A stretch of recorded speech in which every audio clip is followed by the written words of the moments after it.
This is colonist John Smith. He is ready to do anything to conquer the New World and force the Native Americans to make room on their land. But everything changes when he meets her. Will the savage woman be able to change the young soldier's outlook on life? It's Mary Recaps with you. And today, I will tell you about a romantic movie inspired by true historical events.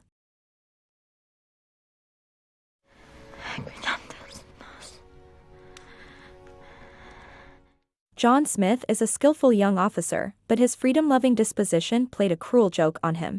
During an expedition to the New World, he is sentenced to hang for rebellious speeches, and only the mercy of Captain Christopher Newport saves Smith from death.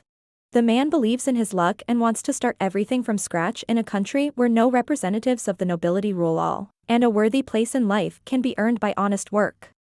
Together with other team members, Smith lands on an uncharted shore and begins to build a fort. At first, everything goes fine. Local tribes are friendly to strangers. Smith works hard like everyone else and sketches anything that catches his eye while exploring the New World in his spare time. At the same time, the youngest daughter of the leader Pocahontas, cheerful, kind, and curious, lives her carefree life in the surrounding forests. The girl doesn't approach the settlement but prefers to play with her fellow tribespeople in the fields, and mentally lifts prayers to the Divine Mother, asking her for help. Her soul is pure and calm, like a forest stream. Over time, tensions appeared between the settlers and the Indians. Outsiders lack food, discipline weakens, and minor skirmishes begin. As a result, the captain decides to sail back to England for supplies, and Smith, at the head of a small detachment, goes inland to establish trade relations with the local ruler. However, on the way, the group is attacked by the Indians. Smith's companions are killed, and he is brought to Chief Powhatan, who isn't impressed by the man's attempts to negotiate. He is about to kill Smith, but a courageous stranger with unusual features and curly hair attracts the attention of young Pocahontas. Something flashed in her heart, and the girl threw herself on the man's chest, closing him from her fellow tribe members and praying for the leader's mercy. Smith remains with the tribe as a guest rather than as a prisoner. He observes the life of the Indians, learns their customs, and learns the language from Pocahontas. A tender and beautiful girl quickly wins his heart, and both speak to each other without words. Every glance, every casual touch, the body language. Smith is fascinated by the inner innocence and light of the leader's daughter, and the lifestyle of those whom the man previously considered savages, simple and open, seems to him everything more attractive. Gradually, Pocahontas becomes attached to the alien. A beautiful and bold stranger draws her attention. He looks at the girl so reverently and touches her so timidly. The feeling that arose between young people begins to grow stronger. It seems to Smith that his life before meeting the girl was just a nightmare, and Pocahontas promises that she will always be faithful to him because they appear to be one. But the lovers still have to part. The leader lets Smith go to his settlement on the condition that he persuades the British to sail away next spring to their homeland. Returning to his own, Smith finds devastation and chaos. Some of his comrades died of deprivation, the rest are starving, sick, and engaged in cannibalism. Moreover, it turns out that the head of the settlement sentenced Smith to death in absentia, but he doesn't have time to decide. The desperate people kill him and ask Smith to take over the governor. The man has no choice but to agree and do everything to save his comrades in arms. Now the time spent with Pocahontas seems like a dream to him. Smith dreams of a girl and yearns for her with all his heart but cannot leave the settlers for whose lives he is responsible. A harsh and hungry winter is coming. The colonists have a terrible time when a detachment of Indians unexpectedly arrives at the fort with provisions and clothing, led by Pocahontas. Her appearance seems to Smith a wonderful new dream, but the man knows how fragile the world between them is. The colonists are delighted with the unexpected help and bless the Indians, but this can quickly change. Smith tries to convince the girl not to put herself in danger and asks her not to trust him blindly because he does not trust himself, torn between two worlds. However, Pocahontas only cares about whether the man remembers their love. In the spring, life revives in the fort, and Smith's feelings come to life with renewed vigor. He is torn between duty and the desire to live next to his beloved, whom he calls his light. Smith understands that Pocahontas is his America and can be happy with a girl, but the debt hangs on his shoulders as an unbearable burden. Meanwhile, the leader realizes that the British will not leave the new lands and plans to attack the fort.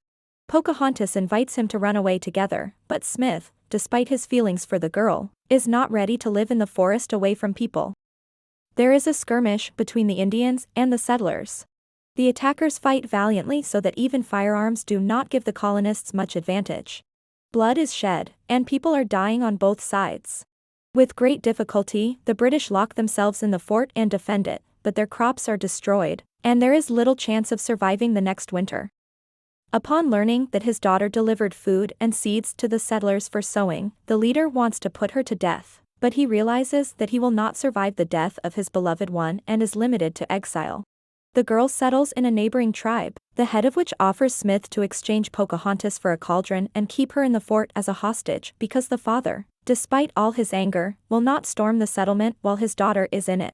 Smith refuses to go to meanness because the girl saved the lives of all of them. But his people have already forgotten the good she did.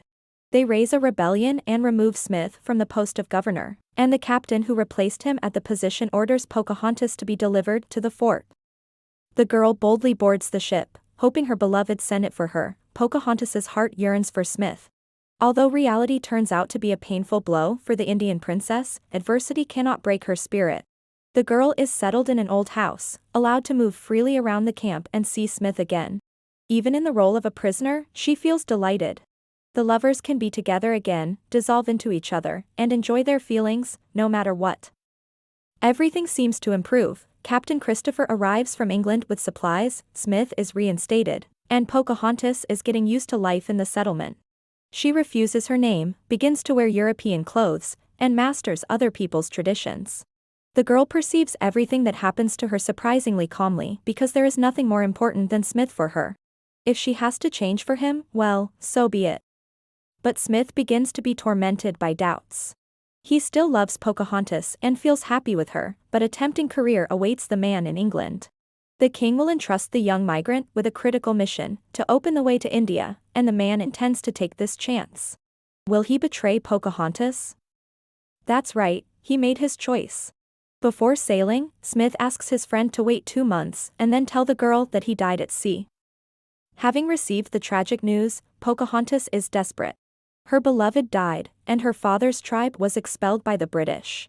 The girl's whole world collapses, and she wanders senselessly around the settlement, not knowing what to do with herself and not finding joy in anything. The girl plugs into household chores, engaging in gardening and housekeeping, almost not noticing what is happening around her. However, another settler, John Rolfe, can't stop thinking about Pocahontas. He gives the Indian princess courtesies, tries to spend more time with her, and even facilitates her baptism under the new name Rebecca. A woman caring for Pocahontas in the settlement advises her to follow the example of trees, which do not wither after losing a branch but again reach for the light. Pocahontas is not ready to let a new feeling into her heart, but she is attached to Rolfe, who helps heal her heart wounds. Slowly, step by step, they get closer, and the soul of the Indian princess is reborn to live again. When Rolfe proposes marriage to her, the girl hesitates but finally agrees, although she cries simultaneously. Her heart is forever given to the unfaithful Smith. Rolfe understands that Pocahontas does not love him but hopes this will change with time. The couple begins to live together. The girl compensates for the lack of love with tenderness and care, finding peace next to Rolfe. Soon the couple has a son, Thomas, which makes Pocahontas quite happy. The girl prays to the Mother of God so that her heart will come to terms with what was given to her by fate, but an accidentally overheard conversation about Captain Smith, who explores foreign lands, again makes almost healed spiritual wounds bleed. So her loved one is alive. And if so, isn't it a sign of fate that they should reunite and be together again? In addition, it turns out that the Indian princess is known in England, the queen herself wants to see Pocahontas at her court, and a ship is already ready to take her to England. The girl announces to Rolfe that she cannot be his wife because she does not feel what she should do for the man, and still considers Smith her husband. Rolfe is shocked by what he hears. He tries to explain to Pocahontas that she doesn't understand what she is talking about, but she is adamant in her decision. The girl takes advantage of the queen's invitation to see her lover. Pocahontas is granted an audience with the queen and becomes her favorite. Dressed in silk and velvet, makes a splash in the palace with her exotic appearance for England. Everyone around talks about the Indian princess. She is delighted with the wonders of the unknown world and studies it with curiosity, but does not forget about the primary goal of her journey. Rolf silently follows his wife, ready to accept every decision she makes. No matter how much a man's heart bleeds, he will do anything to give his beloved woman peace of mind. Once alone, Smith finds a former lover and admits he thought about her. Life with Pocahontas seemed like a dream to a man when only she was a reality. Smith made the mistake of giving up on love, but he had a chance to do something meaningful. Pocahontas looks at the man thoughtfully and asks if he has discovered his India. He lowers his eyes and says that he may have passed her. Standing close to her beloved, the girl understands that the past can't be returned. Smith made his choice long ago, exchanging love for the dream of an expedition, and now Pocahontas has to make her own. Former lovers part forever. Pocahontas returns to Rolf, realizing that he was exactly what he seemed to be from the beginning. She finally accepts him not only as a husband but as a loved one. Sometime later, Pocahontas plays with Thomas in the gardens of the English manor, and Rolf watches both of them with a happy smile. However, a man's voice is heard, who's making notes for his son and revealing that on the way back to the New World, Pocahontas contracted pneumonia and died.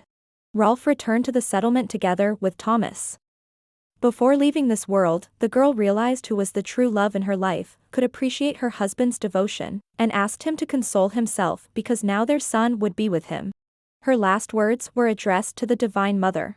Finding peace in her heart, Pocahontas said, "Now I know where you live." It was merry with you. See you in the following videos. Bye bye.